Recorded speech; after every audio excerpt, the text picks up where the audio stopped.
my background is all space. So I've worked in the space industry over 20 years. There's a satellite going around Jupiter right now that I got to help work on called Juno. I got to work for NASA, the Jet Propulsion Laboratory, all sorts of really, really cool projects in my time in the industry.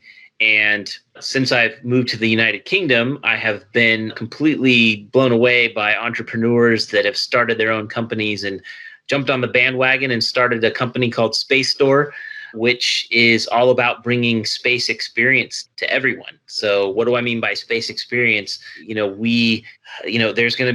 only 550 people that have been in space to date that have actually experienced what it's like to be in zero gravity and eat astronaut food.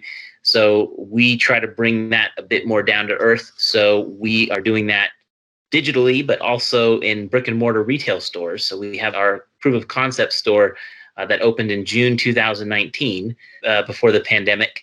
And we serve customers astronaut food. We take people and put them in replica spacesuits so they can see what that's like, take some awesome photos. We get them into virtual reality sets so they can actually walk in space. We have a number of activities, things like building a satellite and how that works. We teach people about how satellite applications work in those various areas. We have a lot of merchandise. We work with schools, with Girl Guides, with Scouts, with corporates, you name it. Anything that has to do with space experience, we support folks that are interested. So we've been running now about 2 years. As we get into some of the questions later, I'll share some of our stories of how we went from, little startup to actually we were starting to do quite well to COVID and what we've had to do to adjust. But also on the side, I also run another company called Space Time Development, which is a more B2B company where we do engineering support, business development support to primarily the space industry, but also tech industries as well.